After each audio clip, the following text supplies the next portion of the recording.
Bueno, empieza a llegar gente al evento, empieza a llegar, ya somos un poquito más que lo que hace un rato, y aquí junto con Mel, esperando para ver qué nos comentan y de allí poder compartirlo con todo mi grupo de gente. Ustedes, muchísimas gracias por estar con nosotros en este comienzo de ciclos de conferencias organizada por la Escuela de Salud Pública, nuestra Facultad de Ciencias Médicas, y hoy con un distinguido disertante. Profesor Irico, ¿quiere presentarnos? Gracias. Buenas tardes o buenos días y muchas gracias por la presencia de todos ustedes para dar inicio a este ciclo de las conferencias de la Escuela de Salud Pública para este año 2020. Y en esta oportunidad hemos querido dar inicio a este ciclo de las conferencias con este gran desafío y con esta gran problemática sanitaria que hoy tenemos en el país, que nos está preocupando. Por lo tanto, desde la Escuela de Salud Pública creemos que es sumamente necesario darles todo lo que significa la problemática sanitaria, haciendo una verdadera promoción, tomando las herramientas para hacer posible la prevención.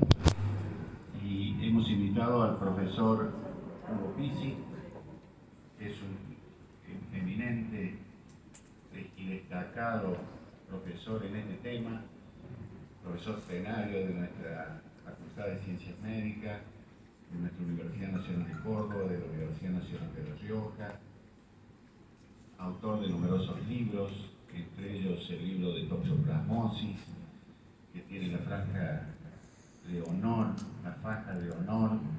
de la Academia Nacional de Francia. Además, tiene múltiples premios en la Academia Nacional de Medicina de Buenos Aires. Es el médico que más premios tiene. Por lo tanto, para nosotros es un enorme orgullo tenerlo aquí. Tiene muchísimas distinciones, tanto en el ámbito nacional, en nuestro Congreso de la Nación, en la Unicameral de Córdoba, en la Legislatura de Santa Fe, en nuestra universidad, en nuestra facultad, de tal manera de que nos llena de orgullo contar con su presencia, pero también quiero destacar que cada vez que lo hemos convocado siempre ha tenido la enorme predisposición para estar con nosotros y hablarnos de toda esta problemática. Yo también quiero agradecer en nombre de la Escuela de Salud Pública la enorme predisposición y el gran apoyo que nos dio el señor decano cuando propusimos hablar de este tema. Así que al doctor Rogelio Pisi agradecerle enormemente el apoyo en todo sentido para llevar adelante este ciclo de conferencias que están vinculados, repito, a la problemática sanitaria. Y quiero dejarle al doctor Pisi para que nos exprese sus palabras, porque él está muy involucrado con esta temática. Así que, Rogelio, muchísimas gracias. Y muchísimas gracias, profesor Pisi. Gracias, Gustavo, gracias a todos por llegarse. Esto es un simple aporte que nosotros hacemos desde la Escuela de Salud Pública, desde la Facultad de Ciencias Médicas, un aporte a esta situación que estamos viviendo a nivel mundial. Transmitirles que son momentos de ser criteriosos, transmitir tranquilidad a la comunidad. Esa es nuestra responsabilidad social como universitarios, identificar cuáles son las necesidades de nuestra comunidad y dar respuestas. Y hoy nosotros tenemos que transmitir tranquilidad a la comunidad. El rector no está en Córdoba, les mando un saludo a todos, pero comentarles que nuestros hospitales universitarios desde el primer día están preparados para cualquier contingencia, no solamente con el tema del coronavirus, sino con el dengue y el sarampión. Desde el día 27 de enero, que fue el primer contacto de infección entre humanos que se detectó con el tema del coronavirus, nosotros en nuestros hospitales universitarios tuvimos los comités de emergencias, lo que es el servicio de infectología, la Guardia Central, la unidad de medicina crítica, con todo un protocolo, siguiendo el protocolo de nación. Así que es momento de transmitir tranquilidad, estamos preparados para cualquier contingencia y que quería agradecerle al doctor Irico por esta conferencia que hoy propuso. Al doctor Pizzi no lo conocía, pero desde el primer momento que tomamos contacto es como si lo hubiéramos conocido toda la vida. Así que agradecerle también su presencia y siempre su colaboración. Así que muchas gracias a todos.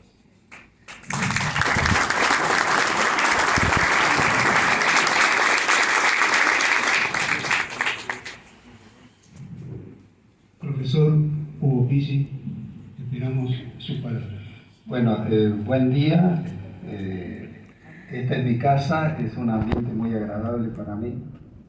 Estar ante distinguidos profesores, jóvenes que están siempre muy preocupados por estas patologías, hombres de la política, o sea, en general, todos los que en este momento me están acompañando. Quiero explicarles cómo va a ser esto para no cansarlos. Han venido conmigo dos profesores que son una eminencia, el doctor Thomas, que es el investigador principal de la cátedra y del Centro de Enfermedades Tropicales, y el profesor Pons, que ha sido ex ministro, que les voy a contar un detalle de eso también, actualmente es director del Hospital Nacional de Clínica. Pero con el doctor Pons nos tocó trabajar en la epidemia H1N1. Él estaba como jefe del ANLIS Malbrán. Inclusive hasta pudimos conseguir para el Instituto de Virología un aparato que lo conseguimos en un tiempo récord gracias a él. Y estuvimos en todos los comités de crisis de todas las provincias argentinas. Inclusive yo recuerdo que estaba el obispo que tenía que cerrar las iglesias, estaba el hotelero que tenía que cerrar los hoteles. O sea que fue una experiencia que yo quiero de una u otra manera volcarlo acá. O sea, cuando yo termine, que voy a ir muy rápido, los que quieran cuestiones técnicas, absolutamente técnicas, especialmente este hombre que está muy relacionado con los alemanes, con la Universidad de Turinga, porque hace toda la predicción de epidemias y demás, los ratios y demás, se acercan a él. Y todos los que quieran ver la parte de cuestiones gubernamentales y acciones se van a acercar al doctor Pons, así no incomodamos a los que realmente querían diríamos, la esencia de la conferencia. Bueno, la primera, por favor.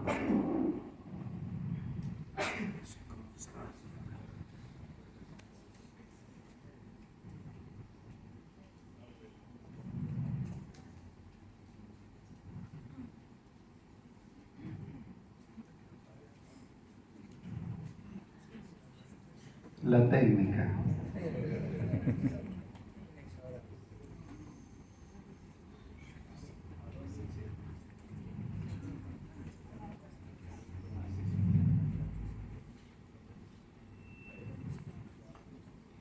Bueno, ¿cuál es la realidad del cambio climático actual en Argentina? Esto que está de este lado es el mundo actual. Es un mundo que se está calentando, que tiene un efecto invernadero. Este que está acá, vivieron muchos de ustedes cuando eran chicos y salían de su casa y el rocío matinal le mojaba los zapatos. Eso ya no existe más. Y además había en todos los colegios una cosa que se llamaba sabañón o eritema pernio en las orejas y en los dedos. El doctor Dip, cuando quiere mostrarle a los alumnos eso, no está más. Hace 10 años que no está más. O sea que nos hemos tropicalizado. Por ende, si nos hemos tropicalizado, han venido todas las patologías exóticas del trópico y es lo que tenemos hoy en día.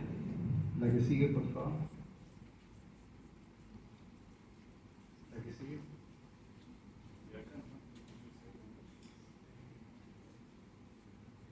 A ver.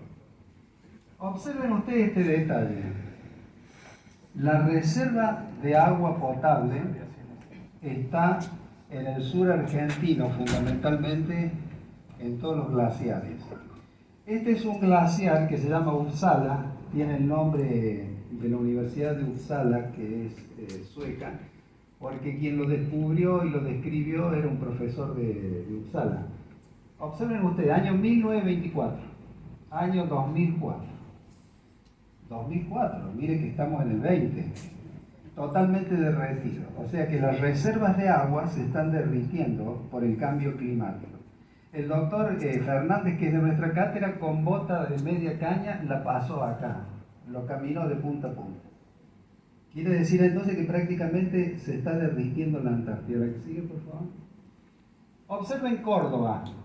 Y les doy 2004 para que ustedes hagan la inferencia de lo que es en la actualidad.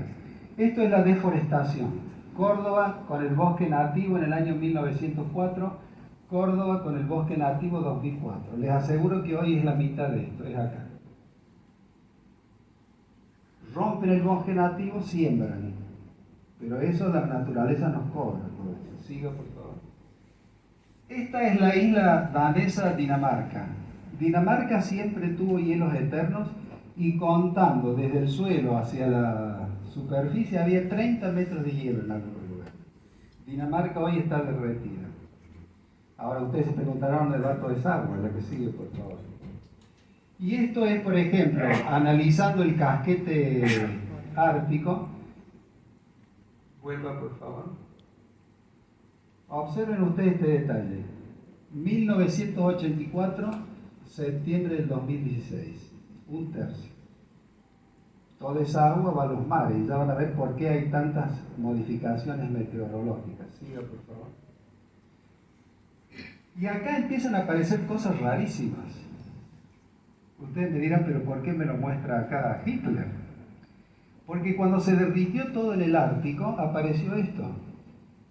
Era una base alemana para reaprovisionar submarinos, que inclusive tenía una serie de antenas, nadie la veía, estaba todo bajo hielo, tenía una serie de antenas mediante las cuales avisaban de las condiciones climáticas para que salieran unos aviones, especialmente los Stuka, que tenían un tren de aterrizaje fijo y les costaba mucho, pero eran mortíferos. Entonces, todas estas cosas están apareciendo ahora, están todas debajo del hielo, estuvieron años y años y años. Pero esta es más curiosa, si esto impacta, la que viene ahora es más todavía. En la época de la Guerra Fría, año 1956-57, se empieza a derretir el hielo y aparecen estas bases que son bases norteamericanas que tenían de 4 a 5 kilómetros de túneles y estaban más o menos debajo de una capa de 15 a 20 metros de hielo. O sea que aparece esto. Entonces los periodistas, cuando es abandonada la base, los periodistas, hay uno que se llama Warren, que es de Ohio, pide permiso y entra a los túneles. Y entra con un contador Geiger. Y el contador Geiger prácticamente no le hacía pipí, sino que le saltaba, porque evidentemente había o hubo en esos lugares las ojivas nucleares, que después el Pentágono lo aceptó. Observen ustedes todo lo que está sucediendo, porque han aparecido hasta animales prehistóricos que no estaban en la escala zoológica clasificados. O sea que estaban bajo hielos eternos y que nosotros nunca los habíamos conocido. Siga, por favor. ¿Cómo impacta esto en la naturaleza aparte de las enfermedades? Hay prácticamente 1 millón de especies que han desaparecido y hay otro millón que está en vías de desaparecer. Una de las más representativas, y por eso les muestro el oso polar, es esta, que prácticamente ya no tienen cómo alimentarse y para poder hacerlo tienen que nadar, se agotan y se mueren ahogados. ¿La que sigue? Y hay un detalle que ha asombrado mucho a los biólogos. Resulta ser de que el oso, en la naturaleza, cuando se lo estudia en la escala zoológica, es uno de los animales más amorosos por la cría. La prueba evidente de que la mayoría de ustedes, mujeres que han estado enamoradas en algún momento de su vida, han recibido un osito de peluche con el te amo. Porque la gente conoce cómo es el oso. Nadie regala una víbora de peluche y dice te amo. O sea, ahora, lo curioso de todo esto es que ante el hambre, los osos se están comiendo a la cría. Nunca sucedió y no está registrado.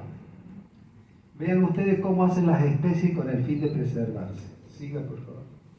Y esta es una cosa que apareció hace poco tiempo, que la prensa lo apareció hace muy poquito tiempo, pero es una osa que fue seguida por vía satelital y murió prácticamente desnutrida y lógicamente se cayó y se ahogó. Pero esta es la realidad de los pocos osos polares que quedan. Así impacta el cambio climático en todo este tipo de especies. Sigue, por favor. Y esta última, esta es nueva, de febrero. Observen ustedes lo que es la Antártida, cómo se está derritiendo. Lugares de Antártida han tenido 20 grados de temperatura. Insólito. Buscando en los registros, nunca hubo esa temperatura. ¿Sigan? Miren ustedes la Antártida, se puede caminar perfectamente bien. Y hay algunos que estaban con manga corta. ¿Sigan? Todo esto impacta de distintas maneras en nuestra vida. Si yo deforesto una región y siembro cualquier tipo de producto o cereal, cada vez que llueve, la tierra pierde su capacidad de absorción. Entonces, al perder su capacidad de absorción, el agua irrumpe en los pueblos aledaños a todos esos lugares. Esto es una cosa de Córdoba, esto es Pozo del Molle. La inundación de Pozo del Molle. 1,5 metros entró de agua en las casas. Ustedes dirán, bueno, se arruinará un mueble, se arruinará un artefacto eléctrico. No, señores. Se arruina la historia de las personas. Se arruina la memoria familiar. Porque no queda una foto, no queda un solo documento, no queda absolutamente nada. Es algo terrible, la inundación es algo terrible. Pero cuando sucedió esto, hacía 6 meses que había sucedido en un pueblo que tuvo que ser totalmente abandonado. No sé si recuerdan Idiazábal, todo en Córdoba. Les estoy hablando de Córdoba. Sigue, por favor. Bueno, conclusiones. Hacia el año 2050 los glaciares del Himalaya se van a derretir. Ya está totalmente la Organización Mundial de la Salud y Naciones Unidas lo dicen. Por lo tanto, un 23% de la población china tendrá sed. ¿Qué irá a pasar? Se explicarán por qué hay tantas bases chinas en toda Sudamérica. Porque evidentemente de algún lado van a tener que sacar agua. El ritmo de derretimiento de la Antártida va a aumentar 7 metros la superficie de los mares. Esto ya prácticamente está. A tal punto que, por ejemplo, los corredores inmobiliarios del Mediterráneo aconsejan, y en Punta del Este también lo están haciendo, no compren primera línea las casas. No compren frente al mar. El mar está creciendo, usted compre en segunda línea.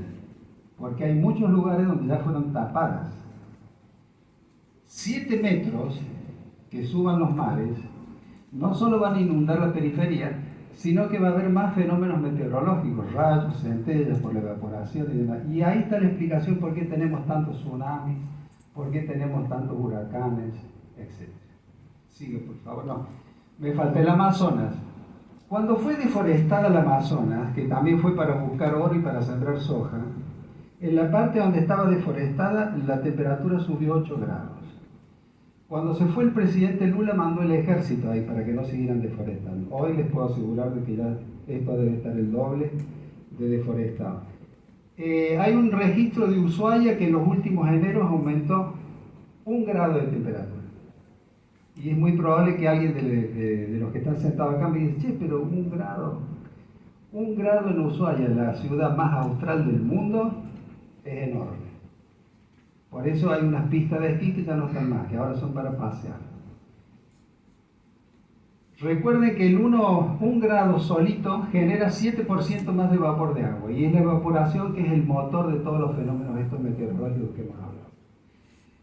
Y dejé para el último, el número 6, que esto lo dice la Organización de Naciones Unidas, el Comité de Expertos. La Tierra entró en la 6ª extinción masiva y amenaza a 1 millón de especies animales más y vegetales que se verán en peligro de extinción debido al cambio climático y la acción del hombre. ¿Por qué el Comité de Expertos menciona a la acción del hombre? Esto no es problema de la naturaleza, señores. Esto es indolencia de los seres humanos. Analicen todo lo que quieran analizar y siempre se van a encontrar con esto. La que sigue, por favor. Sigue, por favor. Esto es el dengue hoy en el mundo. Hay una pequeña diferencia que yo les quiero acá mencionar, que llega hasta el paralelo 42. Ya está en Argentina el mosquito, el paralelo 42, entonces el virus lo va acompañando también. Siga, por favor. Y esto era lo que nosotros advertíamos que se veía venir, era una cosa una realidad absoluta. Miren dónde estaba el dengue en el año 94, 95, 96, 97, 98, 99, 2001, 2020, acá. Y si sigue el cambio climático, el paralelo 42 va a ser rebasado. Entonces van a tener dengue no únicamente hasta arriba, sino para abajo también, y lo van a tener, no les quepa lo menor. Siga, por favor. Características clínicas del dengue. Ya vamos a hablar más en detalle. No se olviden que van a estar los expertos para los que quieran sentarse con ellos. Fiebre, dolor de cabeza, dolores en músculos y articulaciones, náuseas, vómitos, erupciones cutáneas, manifestaciones hemorrágicas. Quiero pararme en el dolor muscular y de huesos. En el mundo, esta patología se la llama quebrantahuesos o rompehuesos. ¿Y saben por qué se llama dengue? Porque los médicos ingleses en el 1864, fijándose en el accionar y en el caminar en la marcha de los enfermos, sacaron de la palabra dandy, que es pituco, bien vestido, dandy, y le pusieron dengue. ¿Por qué? Porque cuando están los músculos del escápulo tomados, el enfermo de dengue camina como con una petulancia exacerbada, camina de una manera así. Entonces, de ahí deriva la palabra dengue. Es un dolor espantoso. El dolor de músculo, cuando lo están narrando, es un dolor espantoso. Y en algunos casos, las cefaleas es como tener realmente un camión encima. O sea que es una cosa muy desagradable. Sigue, por favor. Este es el dengue hemorrágico, que por suerte tenemos poco, pero les advierto que cuando uno está ante un dengue hemorrágico, por más bolsas de sangre que utilicen, es muy difícil sacarlo de esta instancia. Por eso yo quiero hablarles hoy de la vacuna y decir cómo hay que proteger a todos los que tienen dengue. No lo vamos a hablar de eso. Sigue, por favor. Acá está el mosquito. Este es nuestro enemigo. Se llama Aedes aegypti. Aegypti porque fue descubierto en Egipto. Pero en griego eso quiere decir el desagradable de Egipto. La traducción es el desagradable de Egipto. ¿Quién lo descubrió? Laennec, el hombre este que quizás ustedes conozcan los camiones Scania, pero él era un hombre que vivía en Scania, era un sueco. Y él descubrió esto, lo clasificó porque él hacía la taxonomía de todos los artrópodos. Desde aquella época hasta nuestros días nos ha ocasionado miles y miles de muertos este mosquito. Es un mosquito que vuela poco. Es importante tener en cuenta eso. 70 metros, 80 metros. Siempre pone los huevos en agua limpia, en pequeños receptáculos, aunque sean insignificantes. 2 o 3 gotitas de agua puede poner los huevos. No viven expuestos al sol, siempre están del lado de la sombra. Todos aquellos que tengan pileta tengan en cuenta estos detalles. Porque eso también es muy importante, o sea, hace la biología. Y curiosamente lo que toda la gente dice, ojalá que venga el frío, así se termina todo, no es así, porque cuando viene el frío, el mosquito, para guarecerse, entra a nuestra casa. Entonces, estas son cosas que tenemos que aprender y tenemos que conocerlas. Siga, por favor. Les quiero comentar un detalle histórico que es muy importante, para que vean ustedes que muchas veces las cosas se hacen bien y no se aprende de las cosas que se hacen bien. Durante la presidencia de Sarmiento, en el año 1871, volvían los soldados triunfantes de la guerra de la Triple Alianza. Era Uruguay, Brasil y Argentina contra Paraguay. El dictador paraguayo, al último de la guerra, cuando estaba todo perdido, ya mandaba chicos de 12 años. Los fusiles Mauser que se usaban en esa época eran más altos que los combatientes. Y murieron prácticamente todos los varones en Paraguay, a tal punto que se dice que en la historia no hubo nunca un país con tantas viudas. Y de ahí ustedes pueden interpretar la amabilidad, la condescendencia de la mujer paraguaya, que es absolutamente disímil del resto de las mujeres latinoamericanas. La cuestión es que cuando vuelven todos los hombres victoriosos, venían con el mosquito y con la fiebre amarilla. Y murieron 27.000 personas en Buenos Aires. estaban todos los cadáveres acumulados al frente del actual cementerio de la Recoleta. Y era una desesperación, porque la gente, si bien es cierto que no estaba toda la población ahí, pero era una desesperación por los olores, la contaminación y demás. Entonces Sarmiento lo llama Avellaneda. Avellaneda no era ministro de salud, era un ministro plenipotenciario. Y le dice, tenemos que solucionar el tema de los cadáveres. Avellaneda en 24 horas, así lo relata la crónica, dice, tengo el lugar adecuado, la chacrita de los jesuitas. Chacrita de los jesuitas, 80 hectáreas. Chacrita, chacarita, se fue deformando en el transcurso del tiempo la palabra y quedó como el barrio de la Chacarita, el club Chacarita, el cementerio de la Chacarita. Ahí llevaron todos los muertos de fiebre amarilla. Hicieron una medida sanitaria que prácticamente lo combatieron al mosquito. Pero curiosamente ven ustedes que hoy estamos en las mismas condiciones. Sigue, por favor. ¿Qué debo hacer para luchar contra el vector? Siempre hay tres tipos de lucha. Una lucha que es mecánica, química y biológica. La lucha química es la que ustedes conocen de los insecticidas. Hemos ido aprendiendo mucho con eso. Antes usábamos DDT, matábamos hasta las gallinas. O sea, después se usaban órganos fosforados. O sea, la humanidad aprendió mucho.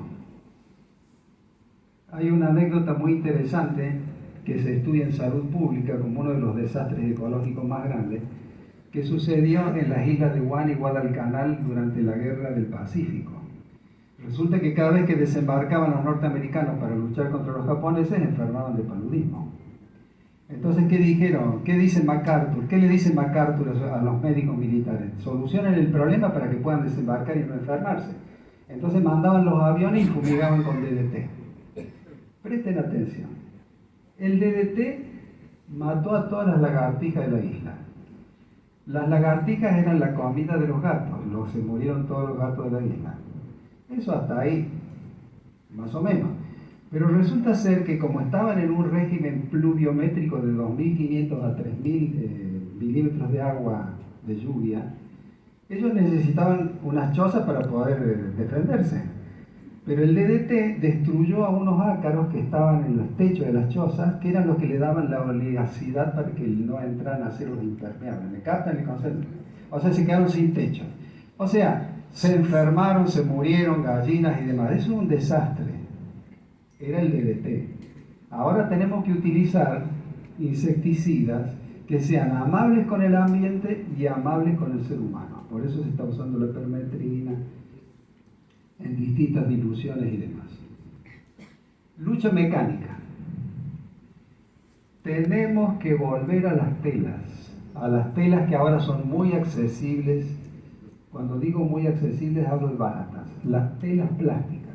Ya hay muchos negocios que te venden, uno dice, mira, la abertura de mi ventana es tanto y te la venden con abrojo. Entonces vos la llevas, la pones y si la querés sacar en invierno la sacas. Antes era engorroso, tenías que contratar a un experto, era duro porque era metálico, eso no existe más. Hay que volver a la limpieza absoluta de patios y baldíos. Y hay que tener la precaución de que si yo vivo en una manzana y 26 vecinos míos son limpios, pero hay uno solo que no está en condiciones, hay que denunciarlo. Porque en una manzana, uno solo que tenga el patio que esté contaminado, me puede contaminar por los 70 u 80 metros, eso que le dije del vuelo del mosquito, me puede contaminar al resto. O sea que eso hay que solucionarlo. Y acá viene una de las cosas que yo creo que es más contundente, el tema de los tules. Hay que volver a los tules. El tul en la cuna de un niño o de un bebé es una barrera infranqueable contra piojos, pulgas, mosquitos, moscas, escorpiones, alacranes, arañas, chinches, lo que se le ocurra. O sea que usted ya gana y son 12 horas de protección absoluta. Mejor protección inclusive que los insecticidas. Y el gran escritor premio Nobel García Márquez, en uno de sus libros, El amor en la época de cólera, dijo: debajo de un tul las pasiones se exacerban. Por eso, tomen ustedes la enseñanza. Si de pronto no está bien su pareja, pongan el tul y en la próxima conferencia hablan.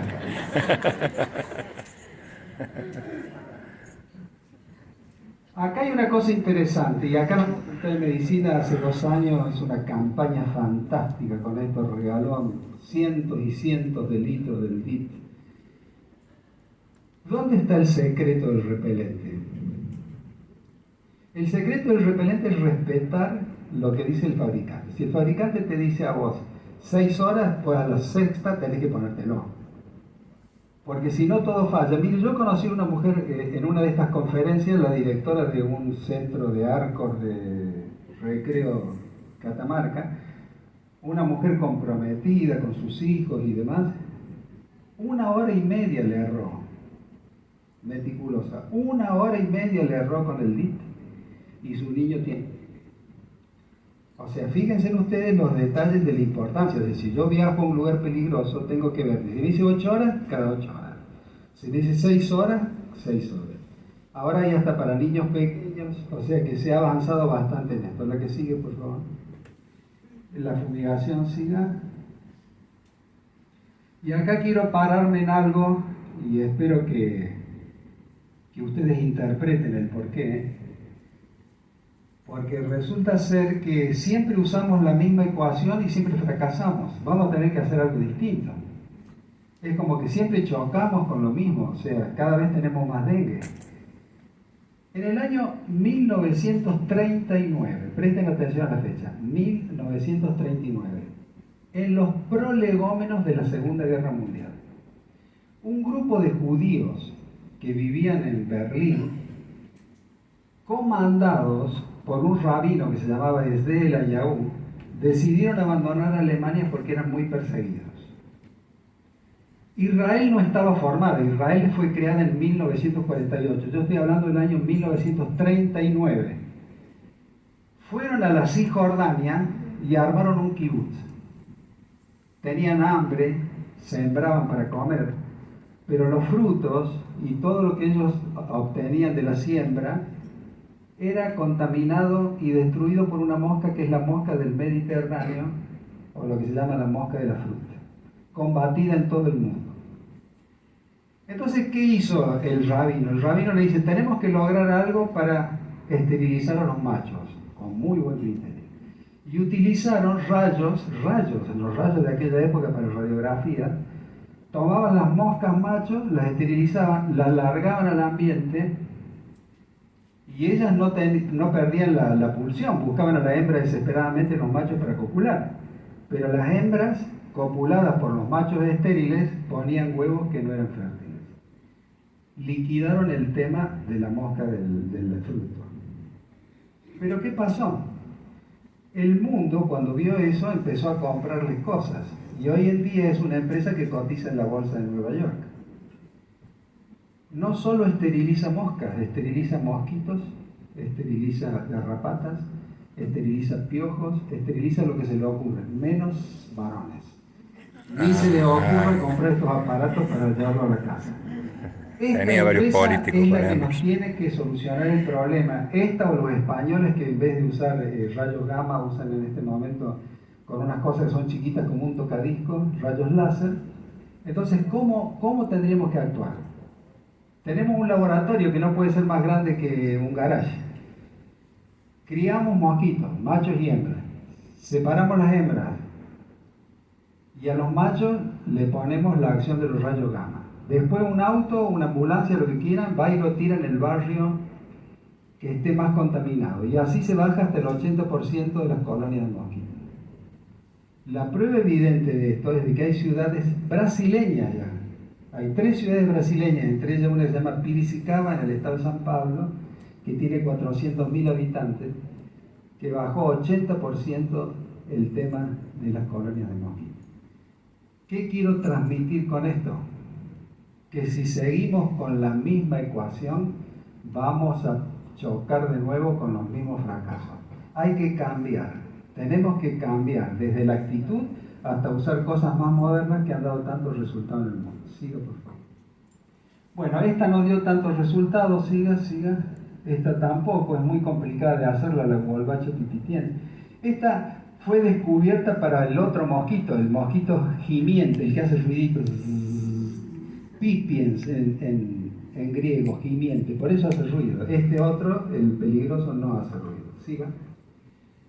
Y acá viene el tema de la vacuna. ¿Por qué muestro la foto del profesor Gentilini? Porque es un hombre relacionado con Córdoba, con nosotros. Es académico de la República Francesa. Cuando fue distinguido el tema de la toxoplasmosis de Córdoba, este hombre era presidente de la Academia de Medicina de Francia. Él viste una toga de color obispo con unos apliques de armiño. Eso fue lo que decidió Napoleón cuando creó las academias de Francia. Las academias para todos los científicos de Francia. Y se usa hoy como desde la época que Napoleón las creó. Es fantástico. ¿Qué hizo Gentilini? Dirigió y sacó la vacuna contra el dengue. La que sigue, por favor. Y acá está el tema de la vacuna contra el dengue. Perdón, ¿están cansados? ¿Quieren que vaya más rápido?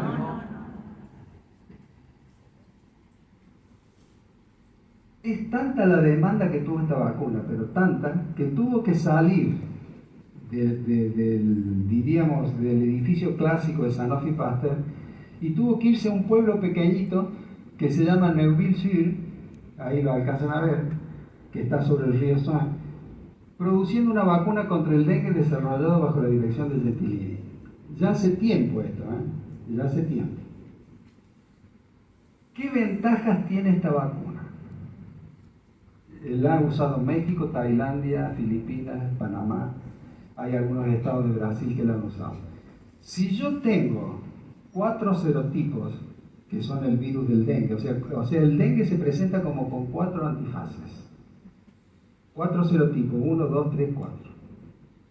Y tengo la mala suerte de que me pique un mosquito y me ponga el serotipo 1. Es probable que yo supere esa patología. Pero quedo en un estado muy frágil por si viene otro mosquito y me pone otro serotipo. A ver si yo puedo transmitirle estos conocimientos. Me picó un mosquito y me puso el 1. Superé todo, me reintegré a las actividades cotidianas. Viene otro mosquito en esta epidemia, que ahora circula el 2 y 4 en el norte, me pica. Entonces, el primer serotipo del dengue dejó unos anticuerpos neutralizantes circulando. Y cuando viene el segundo serotipo, hace una sinergia de potenciación y da el dengue morrágico. Entonces, ¿a quién tengo que cuidar yo en Argentina hoy? A todos los que han tenido dengue. Hay que protegerlos, porque es una tristeza la cantidad de argentinos que han tenido dengue. ¿Cómo los puedo cuidar? Esta vacuna, el grado de efectividad que tiene para los que padecieron un serotipo es el 100%. Y para los que no tenemos dengue, observen ustedes el detalle, nos protege, por ejemplo, un 95,5% de las formas graves y un 80% de las formas graves nunca necesitó internación. O sea que es una fantástica maravilla que no teníamos. Ahora, muy probable que algunos de ustedes se pregunten, che, pero ¿por qué demoró tanto esta vacuna? Hace 3 años, 3 años o más. Demoró tanto porque era problemático trabajar con los 4 serotipos. Distinto es como, por ejemplo, cuando se trabaja con un solo virus, como este que vamos a hablar dentro de un rato. Entonces es todo mucho más simple. Pero cuando vos tenés que trabajar y dar inmunidad a 4 caras distintas, entonces es mucho más complicado. Sigue, por favor. Bueno, ¿sigo o descansan? Sigue, muy bien. Dele, doctor. Estas son todas las emergencias que ha tenido la Organización Mundial de la Salud como declaración internacional ocasionada por virus en general. Observen ustedes, 2009, 2014, 2016, 2014, hasta que llegamos nosotros a la del 2019 y 2020. Sigue. 7 de los coronavirus que conocemos nosotros pueden afectar al ser humano, 7. Pero hay muchos otros que afectan a otras especies. Siga, por favor. Para los que no son médicos y todas las maestras que han venido hoy, me gustaría que tengan en cuenta que aquí no es únicamente la gripe y demás, sino que observen ustedes gripe, ébola, viruela, polio, rabia, sida, o sea, quiere decir de que los virus están en todos lados. Y hay algunos que metafóricamente hablan de que la cantidad de virus en la Tierra es mayor que la constelación de estrellas del universo. Y es una realidad. Los virus están en todos lados, son elementos muy pequeñitos, ¿no? Siga, por favor. ¿Qué pasó en Wuhan? Lo que pasó en esta ciudad es una cosa muy curiosa. Si bien es cierto no está dilucidada en un 100%, hay un 80% que se ha aclarado. En China, especialmente las personas de edad en China, todavía guardan hábitos que son antiquísimos. Desde la época de la dinastía Han hasta que después llegó el Kuomintang, que se separó y hizo el Taiwán, en esa época los chinos sufrían mucho hambre, muchísimo hambre, y estaban muy abandonados, a tal punto que si uno se paraba, y eso hay figuras y hay películas de eso, uno se paraba a orilla del río Yangtze, veía pasar los cadáveres. Entonces la gente al tener hambre comía todo lo que caminaba. De ahí vienen todas esas costumbres que los chinos jóvenes ya las han dejado de lado.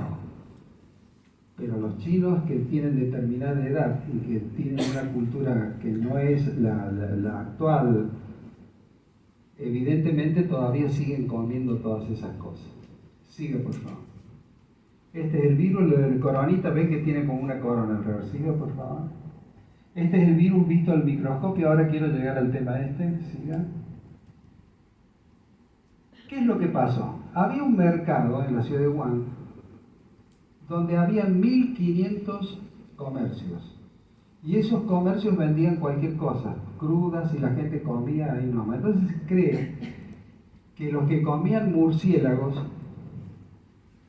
que estaban contaminados, no les pasaba nada hasta que ese virus, en un animal desconocido, hay algunos que hablan del pangolín y demás, no sabemos todavía exactamente qué, parece ser que han hecho un proceso de modificación genética. Y entonces ese cambio es el que nos está haciendo daño a nosotros. Por eso yo les quiero contar una anécdota ahora que sucedió con otro virus, para que ustedes entiendan qué hacen los virus cuando mutan. En el año 1947, un investigador irlandés, contratado por la Fundación Rockefeller en el bosque de Zika en Uganda, al lado del aeropuerto de Entebbe, describe un virus que le llama virus del Zika porque estaba en el bosque de Zika. El irlandés se llama Haddon, 1947. ¿Saben cuándo mutó el virus del SIDA? En el año 2004, escuchen, descubierto en el 47, mutó en el 2004 en la isla de Yap, en la Micronesia. Ese lugar que fue escenario de la guerra entre japoneses y norteamericanos, ese lugar. Ahí viró y ahí accedió al ser humano y ahí hizo el daño que empezó a hacer. De ahí saltó a una isla chilena que es la isla de Pascua. De la isla de Pascua saltó a Centroamérica. Llegó a Panamá y moría gente, dejaba daños y demás. Pero el problema más grave de ese virus mutante lo hizo Colombia y Brasil, donde dejaron casi 4.500 niños con microcefalia por este virus. Entonces hay que ser muy cautos con estas cosas y hay que estar preparados. Esto no va a ser la primera y última vez. Esto va a seguir sucediendo. Y los virus van a seguir mutando y todos los días vamos a tener desafíos. Sigue, por favor. Bueno, entonces, hablando del origen, dice, proviene de los murciélagos. Perfecto. Ahí está el animal desconocido. Hay algunos que lo nombran el pangolín, no sé si lo conocen, yo creo que traje una foto ahí para que se muestrérselo. ¿Qué es este? ¿Lo ven? Un animal muy apreciado por los chinos, que lo comen, pero aparte de comerlo, le sacan las escamas que la usan en cosmética. Vuelva para atrás, por favor. Y ahí están los murciélagos que se venden. Ese es el mercado, estas son fotografías del mercado. Los chinos, cuando encontraron de que estaba el virus circulando, cerraron el mercado. 1.500 personas se quedaron sin trabajo, lo cerraron. ¿Y qué nos dejó como enseñanza esto? Que el autoritarismo férreo de los chinos ha sido fantástico en esta epidemia. No al extremo que dicen que en Corea del Norte, cuando salían de los aislamientos, los ahorcaban, porque eso está en la crónica, pero aquí han sido durísimos y eso ha logrado de que se haya podido frenar la epidemia. Sigue, por favor. Miren ustedes el mundo hoy, donde está más rojo, donde más circulación, donde está medio teñido de rosita, que estamos nosotros, donde menos circulación hay. Sigue, por favor. Y acá está China, Wuhan. Acá me interesaría que vieran esto, porque esta ciudad era una ciudad que nadie la tenía en cuenta.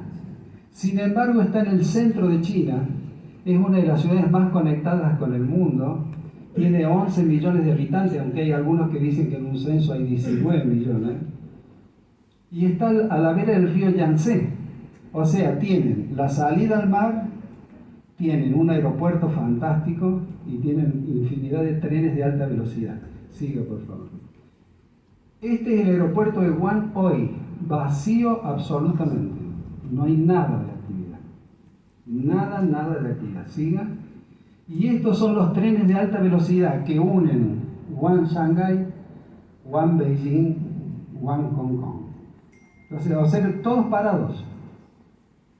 Eso es autoritarismo desde el punto de vista sanitario. Yo no sé qué pensarán ustedes, pero si los chinos no hubieran hecho lo que hicieron con una ciudad en el medio de su patria, evidentemente hoy esto estaría un desastre. Y hoy lo han bajado. Ya hay un informe de la NASA que dice que ya está cediendo totalmente la enfermedad. Siga, por favor. El aeropuerto de Wuhan hoy, no hay nadie. Este tenía un aeropuerto que tenía 10 vuelos diarios a París, por no decirle todo lo que iban a Roma, que iban a... y a todos los aeropuertos de Asia. Siga, por favor. Bueno, no creo que les interese mucho esto. Siga, por favor. Esto sí es interesante. ¿Dónde lo ubico en la capacidad de contagio a este virus? ¿Dónde? Observen. La primera de todos, sarampión, varicela, el SARS, acá está.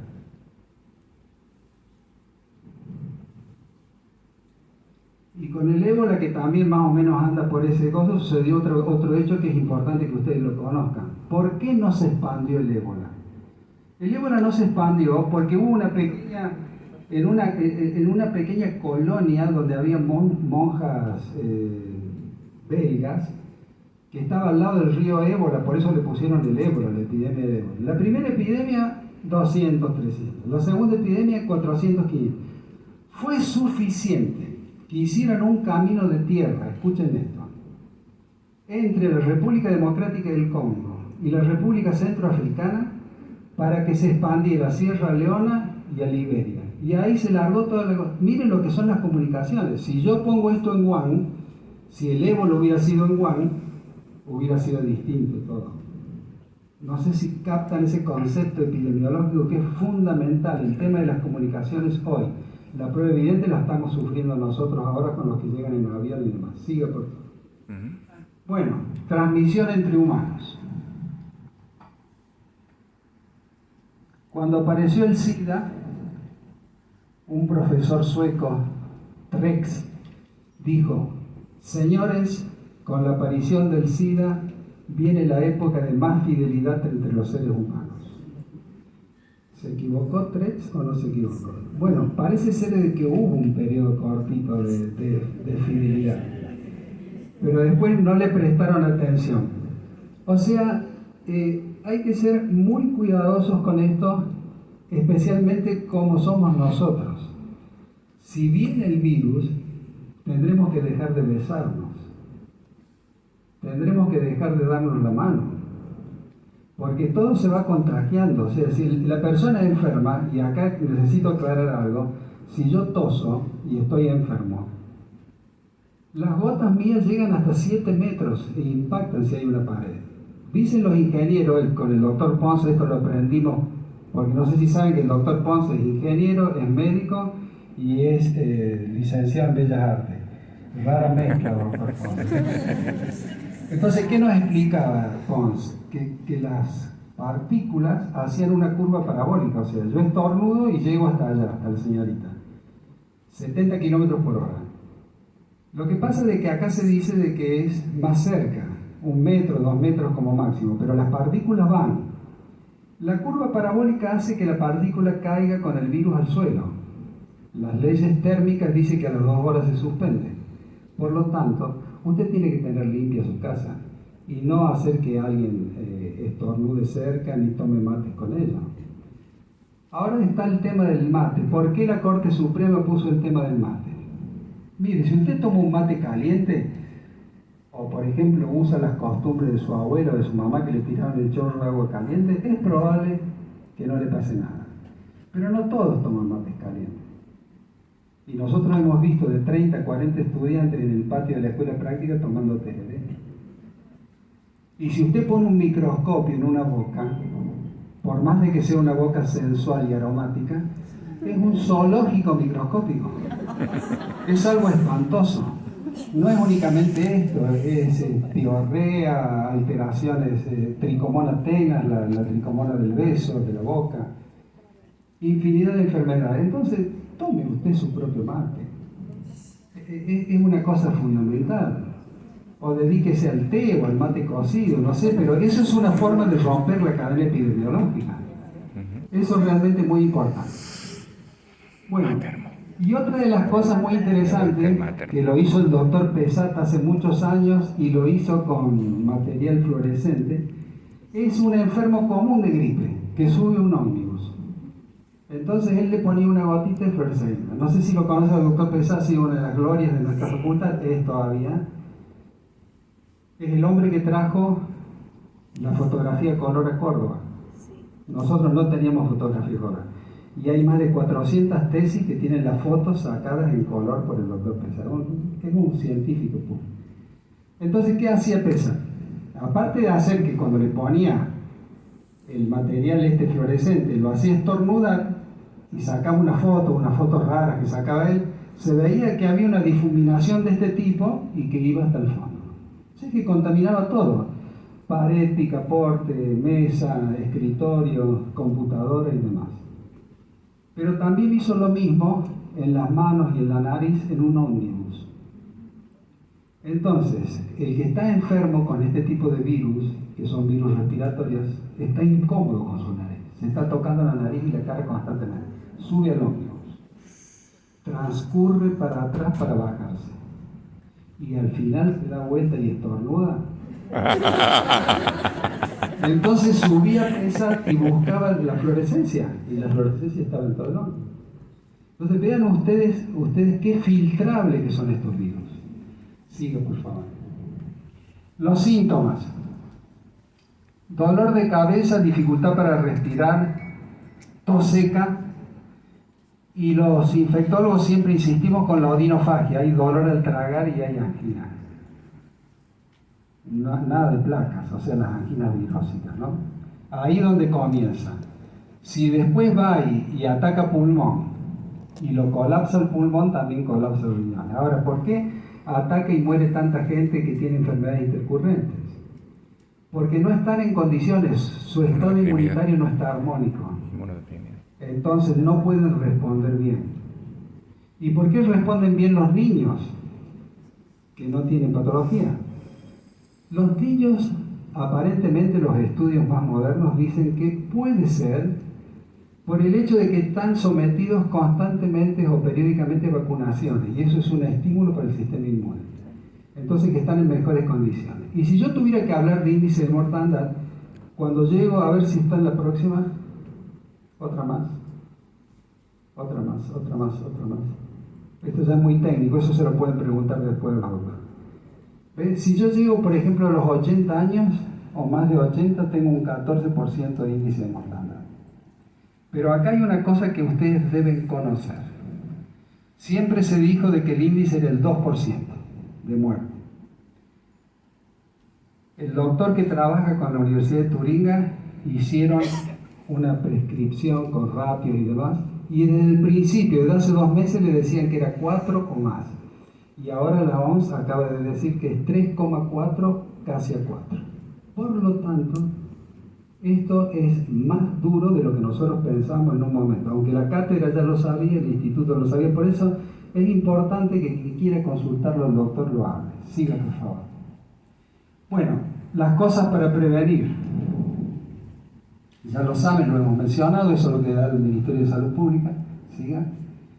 También para prevenir, lavarse bien las manos, estornudar en el pliegue del codo, ventilar los ambientes, es fundamental. ¿Cómo puedo limpiar una pieza si hay un enfermo? De una manera barata, accesible. 10 litros de agua, 100 mililitros de hipoclorito. Embebo un trapo, limpio, mesa, picaporte, todas esas cosas, y abro ventanas.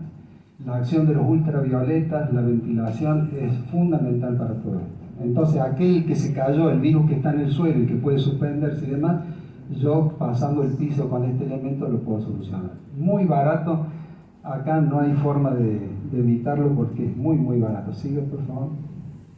Siga. ¿Ven cómo está bajando en China? Ya en China prácticamente está desapareciendo, o sea, pero ha sido por la férrea autoridad de la medicina sanitaria china. Siga, por favor. Este es el hospital que hicieron en 10 días. Qué maravilla, ¿no? 10 días. Ustedes me dirán, no, eso no puede ser un mes, son 11 días, no, son 10 días. En 10. Observen ustedes el tamaño, en 10 días lo hicieron. Sigan. Y estas son las medidas que están usando en Wuhan hoy. En Wuhan y en todas las ciudades chinas, pero en Wuhan con mayor razón. Si usted tiene que subir un ascensor, va a encontrar un pañuelo, raro que pase acá, va a encontrar un pañuelito para poder limpiarse las manos, para poder tocar los botones. Pero además los botones están con un plástico que los aísla y cada rato viene un operario a limpiar eso. Entonces fíjense ustedes qué importante que es cómo uno va rompiendo las cadenas epidemiológicas. Entonces uno va viendo las posibilidades de no contaminarse. Siga, por favor. Esto es China hoy. Miren cómo empezaron a salir. En Wuhan fundamentalmente. Siga, este es un amigo del doctor. Esto es, por ejemplo, cuando supongamos de que yo quiero ir a un lugar y no estoy autorizado. Toman lista de mi nombre, me anotan, se fijan con este aparato si tengo fiebre, hacen una nueva lista de fiebre con este otro aparato y yo quedo anotado. Si he cometido el error de haber salido y no avisé y yo estoy anotado con mi número de documento y demás, estas personas son sancionadas. Entonces presten atención a estos detalles que nosotros no los podemos aplicar. Acá no lo vamos a poder aplicar. Siga. Miren ustedes cómo se manejan, cómo lo controlan el que maneja, cómo tienen carpas en todos lados para controlar. Son entradas determinadas, no se puede salir por cualquier lado. Siga. Y lógicamente miren ustedes las carpas esas para cerrar totalmente estas salidas, para que la salida pueda ser solo uno de un predio determinado. Siga, por favor. Y acá es lo que tendríamos que hacer, pero no hacemos. Esto es un supermercado de Wuhan. La línea amarilla marca el lugar que te tenés que quedar vos detrás del que está por ir a la caja. O sea, que acá va a haber uno, acá va a haber otro y acá va a haber otro. Casi 2 metros de diferencia entre uno y otro. ¿Podemos hacerlo? Por eso hay que tener, por eso el doctor Pons, que ha sido ministro, a lo mejor nos puede decir qué es lo que haría. Usted siga, por favor. Bueno, y estas ya son las exageraciones, ¿no? Pero esto sucede y son fotos que nos mandan de Wuhan. Personas muy temerosas, que evidentemente corresponden con su actitud a lo que decía Hipócrates 300 años antes de Cristo en la isla de Kos. decían, el ser humano ante una epidemia siente miedo y fundamentalmente riesgo de muerte. Lo decía Hipócrates, ¿eh? Fíjense ustedes. Y estos son ese grupo, el grupo que siente mucho miedo, o sea, impotencia, no pueden darse vuelta. Y hay otro que es peor todavía, que está en el aeropuerto. Ahora, es muy probable que usted diga, che, pero esto que me está mostrando, por favor, corroboren, estos son fotos de Wuhan. Y hay otras peores que no vale la pena que mostremos, sigan. Bueno, esta es la esperanza. En Israel hay un instituto que se dedica a hacer vacunas para animales, para pollos, aves y demás, que es el Instituto Migal. El Instituto Migal está en la Galilea, en Israel. Y ellos hicieron una modificación genética a uno de los coronavirus que usaban en sus vacunas para los pollos. La están probando, están todos muy ilusionados. Ya ha viajado gente nuestra y están todos muy ilusionados con esto. Inclusive el doctor Fernández, que en este momento está viajando, va a ver qué es lo que es esto, cómo está llegando. Creo que lo va a superar los chinos. Porque si esto en 2 o 3 meses en la prueba da resultado, Migal, recuerden, Migal, entren, miren, estudien. Galilea no está en la parte de Tel Aviv y de Jerusalén, nada, sino que está en la Galilea, totalmente aparte de todo. Parecería ser de que la vacuna va a ser oral, esta. La de los chinos va a ser inyectable. La de los chinos está pronta a salir, la de los franceses también. Ustedes vieron cómo es, cuando fue la epidemia anterior, de pronto irrumpieron 3 o 4 en el mercado. Bueno, amigos, yo siempre termino este tipo de conferencias cuando hay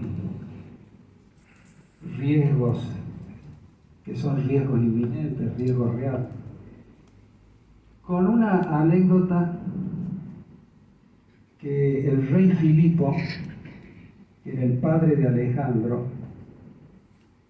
le buscó un maestro, el maestro era Aristóteles. Y el rey Filipo le pidió a Aristóteles que educara a su hijo. Era muy pequeño su hijo. El hijo le pidió permiso para poder llevar a 3 amiguitos a las clases eran todos los días. Los 3 amiguitos esos después fueron los generales que le ayudaron a conquistar el mundo. Tenía 33 años cuando conquistó el mundo, Alejandro. Y todos los días cuando empezaban las clases, Aristóteles se presentaba y decía, Alejandro, siempre mirándolo a Alejandro, nunca mirándolo a los 3 amigos. Alejandro, tienes que cambiar de actitud.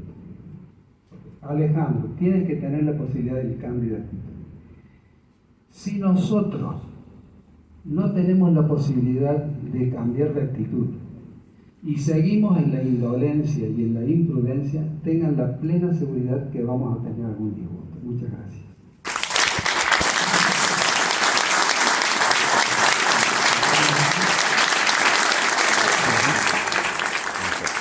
Cambio de actitud.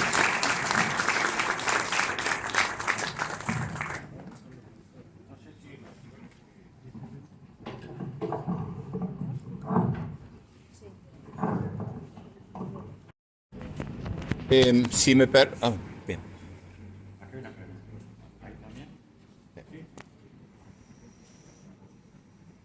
Buenos días.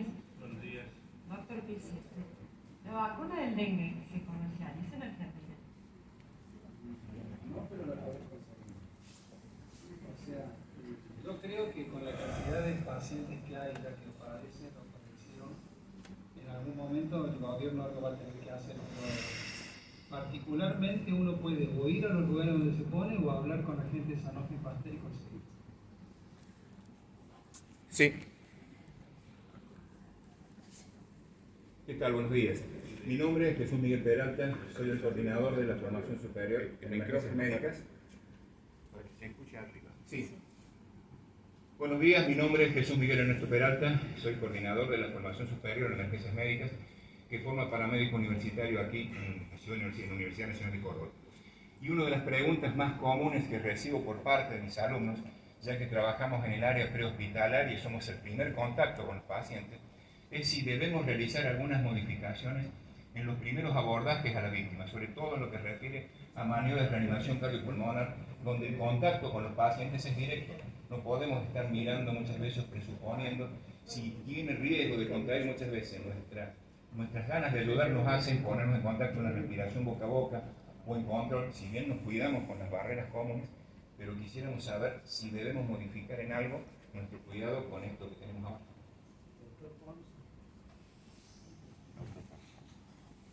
Gracias, Hugo, somos amigos. Buen día, doctor. La verdad que creo que es una situación límite que la deberíamos pensar entre todos. Yo recuerdo la epidemia, Hugo mencionaba del H1N1, mucha gente se cuidó de atender pacientes y realizar maniobras particularmente boca a boca. En un momento de la epidemia pico, eso casi se dejó de hacer. Entonces, me parece que el sentido común hará que probablemente en este momento lo tengan que seguir haciendo, porque no hay circulación del virus. Y como dijo el doctor Pizzi, esto es una cosa que hay que hacerlo día a día y repensarlo. Modificarlo. Digo, me parece que estamos ante una situación, el virus es nuevo y creo que va a haber situaciones nuevas que resolver. Muchísimas gracias, doctor, muy amable. Muchísimas gracias. Una pregunta del campus, por favor, Cristina. Perdón, yo quería agregar que un poco el doctor lo dijo al final, que la cepa nueva del COVID-19 o SARS-2 que le dicen también, es distinto genéticamente. O sea, lo primero que hicieron en China fue secuenciarlo y lo compararon con una secuencia del SARS y tenía algunas diferencias de, digamos, molecular de nucleótido. Por eso le pusieron otro nombre, pero es de la misma familia, muy similar, aunque no tenga a veces muchas características similares con respecto a las manifestaciones en las personas. Otra cosa, con respecto a la sangre del mosquito no, porque este virus no produce suficiente viremia, o sea, no va a la sangre tanto, va, pero no en la cantidad suficiente. La mayoría de la viremia la hace a nivel de las vías respiratorias, con las secreciones. Y con respecto al respirador, con respecto a la boca a boca, no tendrías que hacer boca a boca, tendrías que usar el respirador si es que hay, si dispones, y si no, llevarlo a un lugar donde puedan hacer ayudarlo un acceso avanzado. Respiratorio con un aparato. Muchísimas gracias, doctor. Gracias. Muchísimas gracias. Había una pregunta acá de Jorge, digo.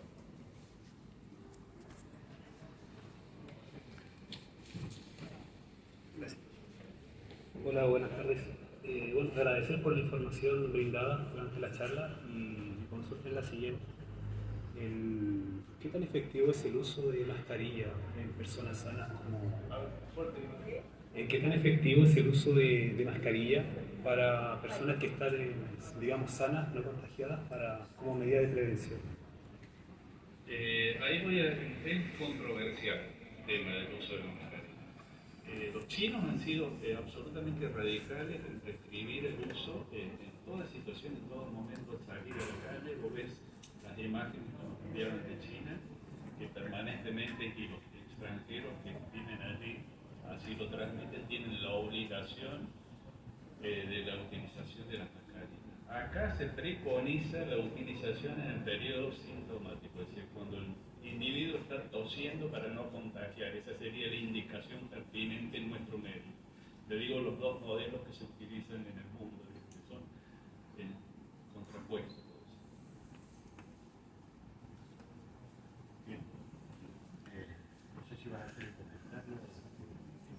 Bueno, con respecto a la transmisibilidad del coronavirus y el ratio de contagios, la tasa que mide la posibilidad de contagiarse, está ahí dentro del, como vimos, en una de las imágenes alejada de lo que es el sarampión, que es el más contagioso, que tiene una tasa de contagio del 15%, y eso nos habla de la necesidad de sostener, de mantener y de hacer la vigilancia epidemiológica, pero de indicar la vacunación, es decir, esta práctica que se está instalando desde hace un tiempo de la mano de estas corrientes antivacunas que abiertamente señalan en los medios la evitación es altamente nociva, no solamente en términos personales, sino en términos de la comunidad en su conjunto. Creo que lo que primero tenemos que tener en cuenta que es enfatizar el uso de las vacunas.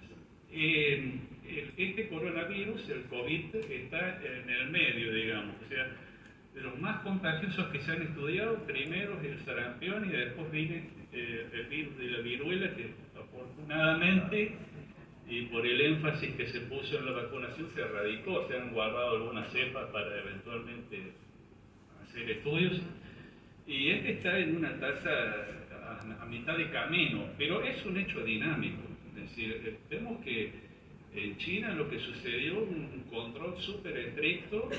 Entonces no sabemos qué es lo que va a pasar cuando se haga extensarlo a gran escala que está sucediendo en este momento con el virus, en franca expansión, en el momento que la curva está en una fase exponencial en Europa. Entonces lo que nosotros estamos viendo es el desconcierto de países, por ejemplo, como Italia, como España, en los cuales no saben bien cómo abordar y este número podría modificarse. Entonces tenemos que esperar este hecho dinámico, ver cómo se va reacomodando el mapa y qué es lo que va pasando con los nuevos contagiados. Indudablemente que es un problema candente, les cuento, y ustedes ya es de dominio público y sabrán que Italia ha cerrado sus fronteras. Primero aisló la Lombardía, que son 16 millones de personas, evitó todo tipo de espectáculos públicos. El calcio, es decir, la liga italiana, se suspendieron partidos y ahora ha seguido el mismo trámite otros países como España, que también está en esta fase de ascenso de la curva, así que es un hecho dinámico y tendremos que ir viendo la evolución el día a día. Por eso es tan bueno esta información y este epílogo del doctor Pisis cuando nos señala la actitud. Esto es una cuestión personal, que nosotros tenemos que ser agentes de transmisión de estos conocimientos, de estos conceptos y actuar como si estuviéramos realmente en un periodo de circulación viral, tomando todas las previsiones y las medidas del caso como si estuviéramos de hecho en esa situación epidemiológica. Bien, tocado ese tema, doctor, es algo importante. Yo escuchaba antes de ayer en la prensa, de que Brasil, una localidad de Brasil, sin tener ningún caso, había montado hospitales de campaña y había preparado para la recepción. ¿Por qué Argentina no toma esa iniciativa? Bueno, ni Argentina, ni yo te puedo contar la información que viene de médicos españoles, de directores de hospitales españoles que están en idénticas situaciones, se están reacomodando. ¿Por qué? Porque esto significa un desbalance de todo lo que es la planificación hospitalaria. ¿En qué sentido? Bueno, hay que empezar a atender nuevos casos y empezar a diagnosticar y evaluar la gravedad para internación de pacientes que vienen de Europa. Entonces eso hace un traslado y una reprogramación de toda lo que es la estrategia de funcionamiento de un hospital. O sea, sucede en Brasil, nos va a suceder a nosotros, no sabemos cómo vamos a responder frente a ese hecho dinámico y habrá que tomar el caso en su momento. Bien, ha surgido algo, y con esto doy por terminado, referente a los protocolos de trabajo de Buenos Aires. Llegaba la comunicación que ante cualquier sospecha debíamos comunicarnos con el 107 y no se modificó esa comunicación, y en Córdoba se está saturando el servicio del hospital de urgencia, que no está preparado para eso. O sea, se está preparando, pero que no está preparado, se lo está saturando por esa mala comunicación. Bueno, ayer con el doctor Fernández está en viaje a Europa. Casualmente hablábamos de qué es lo que se estaba haciendo al respecto en Córdoba. Sabemos de la línea del 107 para evaluar los casos que tienen de consulta frente a viaje y la necesidad de traslado al hospital o no, que ese es un hecho fundamental, porque si empezamos a realizar traslados de pacientes que no tienen sintomatología o no son pacientes de riesgo, vamos a empezar a colapsar. Entonces hay que empezar a planificar qué es lo que vamos a hacer con esos casos y cómo los vamos a manejar. Córdoba, hasta donde llega el conocimiento nuestro y hasta lo que sabemos, al momento no tiene una línea para poder comunicar y evacuar ese tipo de consultas. Sería menester que en principio cuanto antes se establezca un canal de comunicación para que la población general pueda evacuar por cualquier tipo de dudas o consultas. Por la ciudad de Córdoba indudablemente siguen llegando migrantes de países europeos a cada momento y un hecho inminente que empiecen a manifestarse cada vez con mayor número de las consultas. Entonces hay que evacuar y hay que empezar a resolver y competirá, por supuesto, a las autoridades del gobierno de la provincia y la municipalidad, en el caso de hospital de urgencia, cuál va a ser la coyuntura para resolver ese caso. Muchas gracias. Muchas gracias a todos. Antes que retirarnos, deseaba decirles que este es solamente el inicio de este ciclo de conferencias organizadas por la Escuela de Salud Pública y Ambiente de nuestra Facultad de Ciencias Médicas. Queremos agradecerles especialmente la presencia de todos ustedes, esta asistencia de este salón y el otro salón casi al 100%, y que no se haya ganado ni ha quedado vacío en ningún momento, nos da la respuesta de esta buenísima intención que el señor decano aprobó y que lo hemos puesto nuevamente en marcha en este año. Hay certificados de asistencia que están al final en el hall de nuestro salón y asimismo otros que pueden ser solicitados en la Escuela de Salud Pública aquí al frente. Para nosotros es una verdadera alegría tenerlos a todos y saber que pronto nos volveremos a encontrar. Doctor Pizzi, ¿quiere decir unas últimas palabras? Simplemente entonces, muchas gracias a todos.